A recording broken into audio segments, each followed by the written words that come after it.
Saturday, October 26. Meron tayong contract signing ngayon sa South Residences. Few vlogs ago, meron nag-viewing po sa atin sa unit. And then, nagustuhan nila. And then, nandito na tayo sa araw na mag-move in sila for minimum of 6 months. And may dala tayong kontrata. Magko-contract signing kami ng kanilang kontrata for the unit na magre-renta sila for at least 6 months. So, ano naman to? Renewable naman to. Pag malapit na matapos yung 6 months, bibigyan natin sila ng reminder kung gusto nilang mag-extend or hanggang 6 months lang talaga sila. Si Tinsel dapat ang haharap sa kanila. Andali, mainit pala. Nagsasalita na tayo eh. Okay, so yun. Biglang mainit na yung weather, no? Pagkatapos ng bagyo. Pero magulo eh. May nakikita akong madilim na ulap sa bandang dulo. Hindi ko alam kung maya-maya bubuhos ang ulan. So ayun nga, magko-contract signing tayo. Actually yung client natin nandun na, no? Pero ang usapan kasi namin is 11:30, 11 o'clock pa lang. Mga 15 minutes yung biyahe natin doon. 10 to 15 minutes. So maaga lang talaga sila. Kasara na lang. Actually, si Mrs. dapat ang haharap sa kanila for the contract signing. Pero meron siyang biglaang makeup gig. Kasama niya si Richie. Kaya, ayun, dito tayo sa option na tayo na yung haharap sa kanila. Pero wala namang problema yon. In the first place, tayo rin naman yung humarap sa kanila, yung nag-viewing sila sa unit. So, yun, may idea na tayo kung sino yung client natin. And masasabi ko super bait naman nila, no? Very accommodating naman sila kausap. At maayos naman sila kausap. And yung nakipag-deal nga sila kay Mrs. Very smooth lang, mabilis lang. Yung sinabi ni Mrs. yung magiging terms, ganito, ganyan. So wala namang problema sa kanila. Kaya umabot na tayo sa araw na to for the contract signing.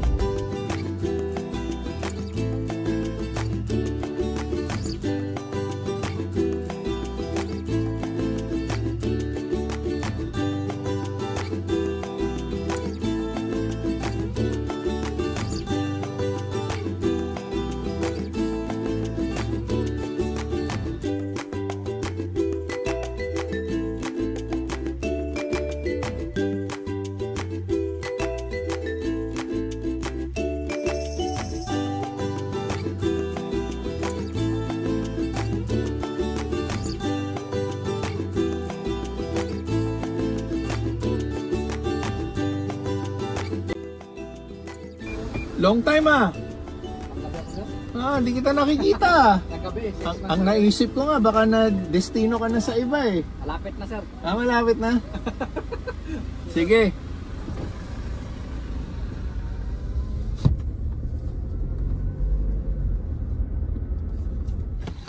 Okay, nandito na tayo. Meron pa tayong 10 minutes. Pero since nandito na sila, pwede na natin simulan, no? Hindi na natin antayin yung 11:30. Tapos dinoble check ko, baka wala akong ballpen. Kailangan na may ballpen tayo para sa pirmahan. Kita ko na sila.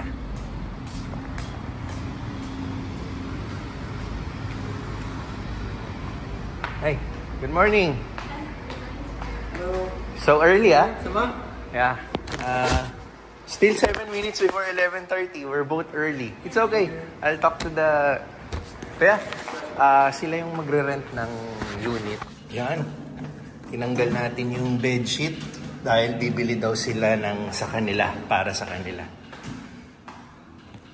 So, ano yun?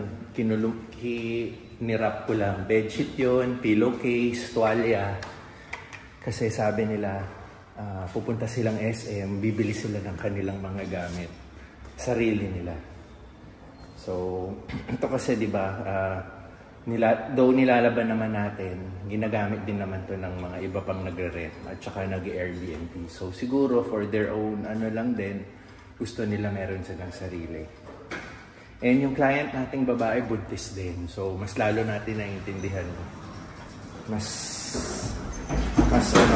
careful sila when it comes to So, ayun. Successful naman ang ating pag-asikaso sa kanila. And yun, thank you sa client natin.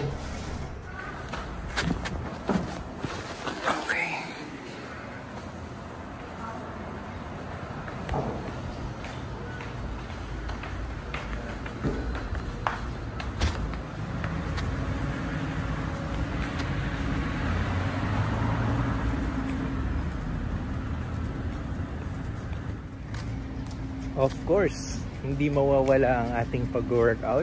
Total, nandito na rin naman tayo. Iisahan na natin.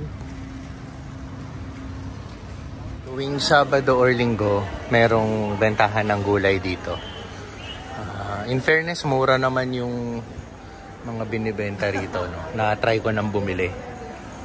Yan, dito yan sa entrance ng SM sa likuran.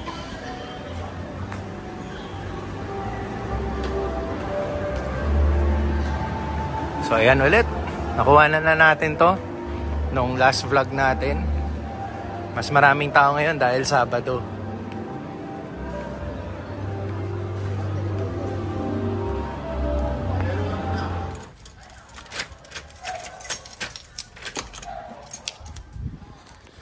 Super ganda na ng weather. Yan.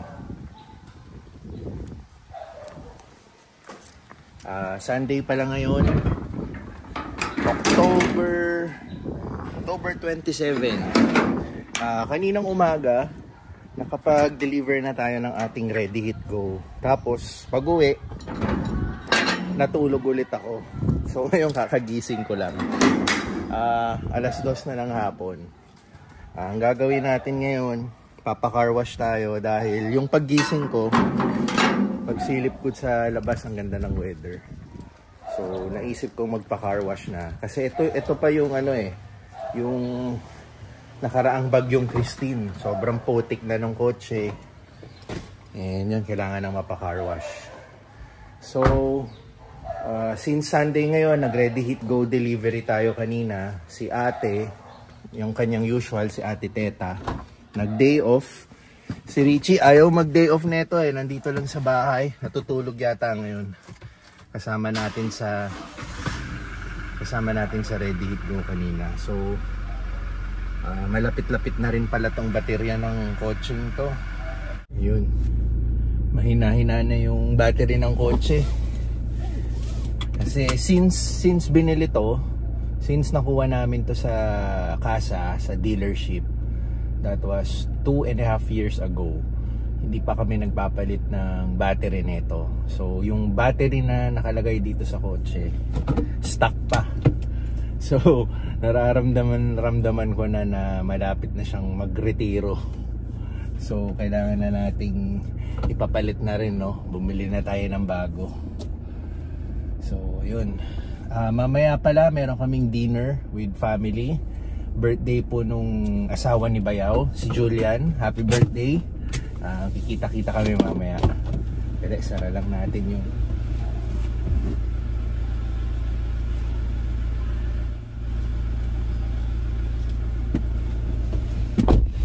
so ayun,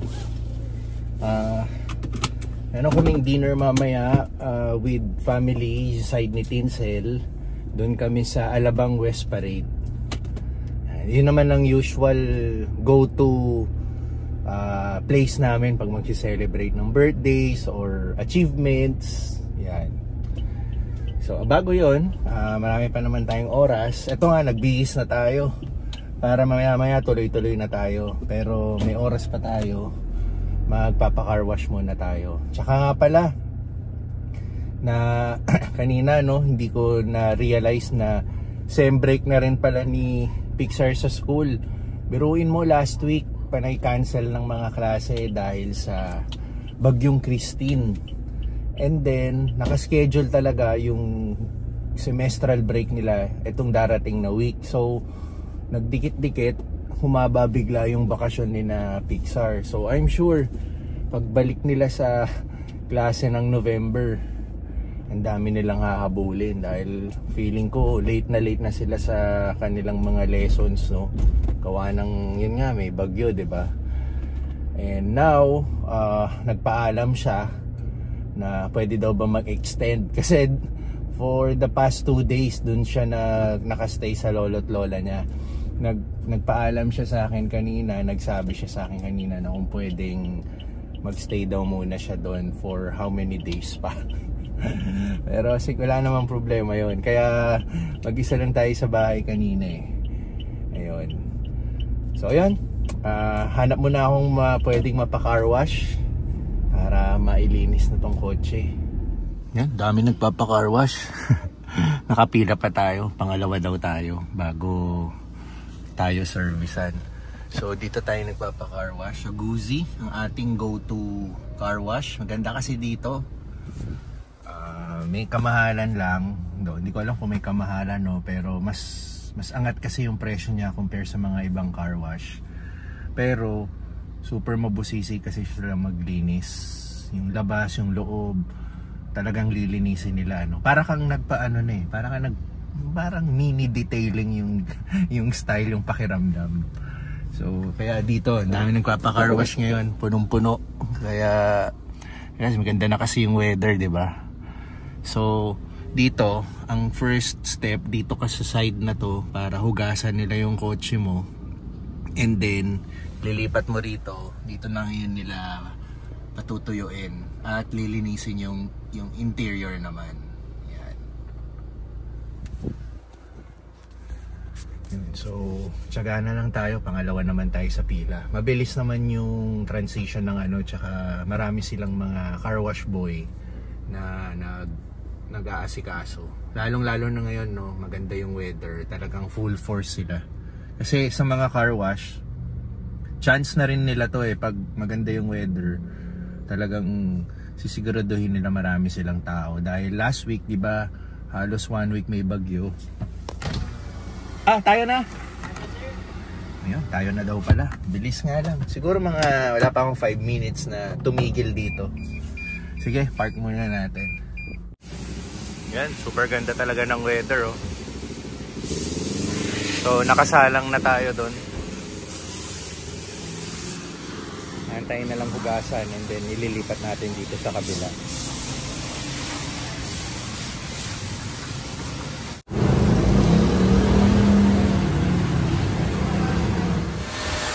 Yan, ganyan sila maglinis, talagang bawat kanto, bawat sulok. Sa lahat yan.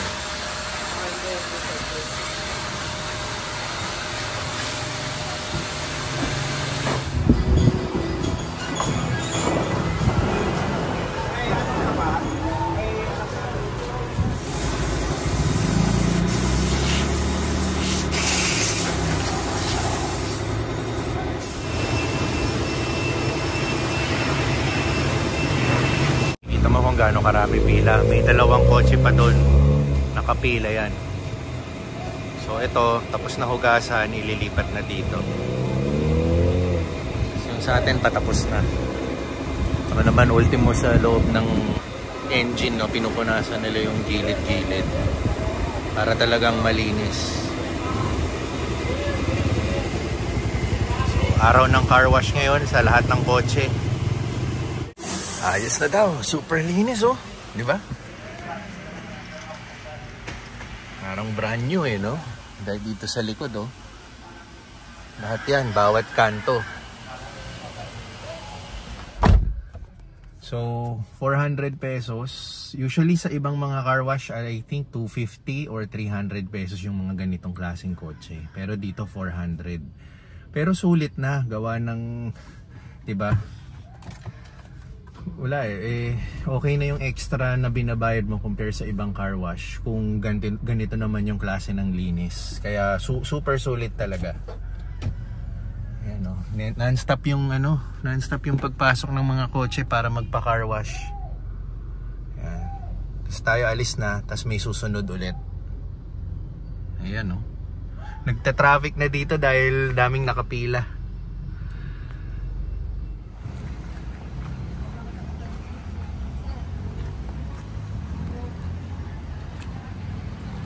Nandito na tayo sa Alabang West Parade.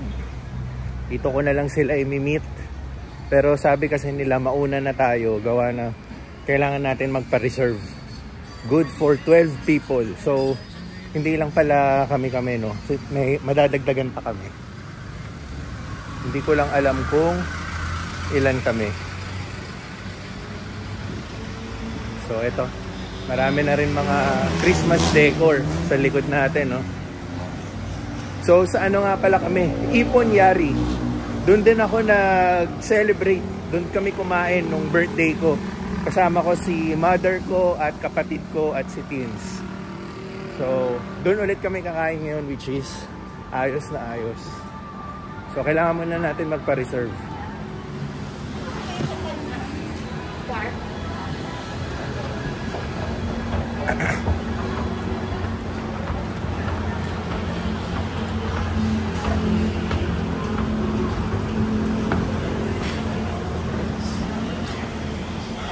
So, Ipon Yari.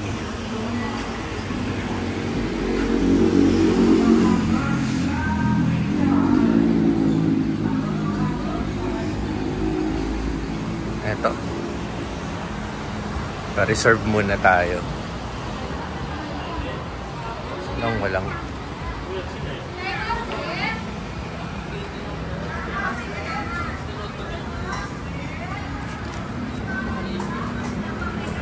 So yung pwedeng...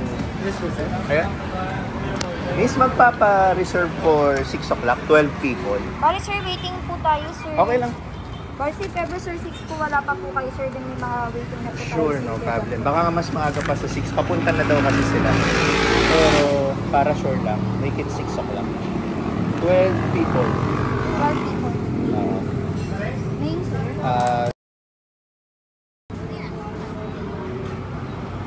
Kailangan pa ba ng contact number? Di na. Basta nandito lang kami. Yes. Nandito lang kami? Sir, bali wait na lang dun sir sa may waiting. Oh, sure. No problem. So, dun lang kami mag-aantay. Yes po. Salamat. 6 p.m. Ito, number namin to for Yes po, ayan later. po yung tatawagin. Okay. May number tayo. Nakapagpa-reserve na tayo. So, 5:30 pa lang. 6 p.m. yung sinabi na time na mag-i-start kami. So, ikot-ikot muna tayo. Basta kailangan before 6 p.m. makabalik na tayo. Lakad-lakad lang tayo para exercise na rin at lalong magutom para pag oras na ng kainan marami tayong matchibog.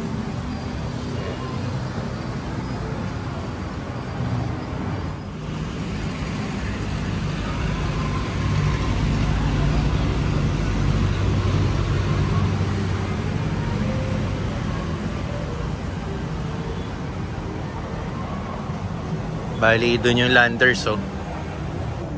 Yan.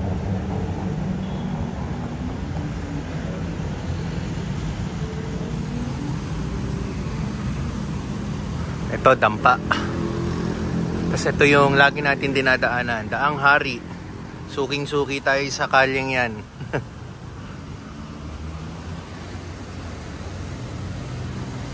So, nilalakad lang natin tong Alabang West Parade, no? Dahil wala naman tayong magawa at exercise na rin.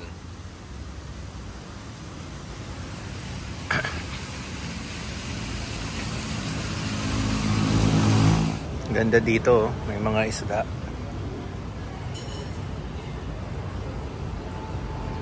Marami nagpapapicture dito eh. Maglalakad doon, tapos dito sila sa gitna.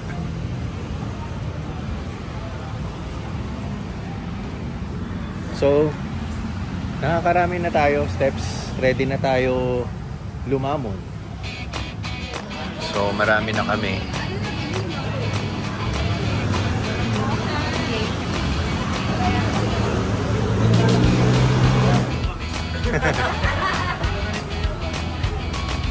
Salamat. Dito namin baka mamatay. Hindi, okay lang. Salamat po.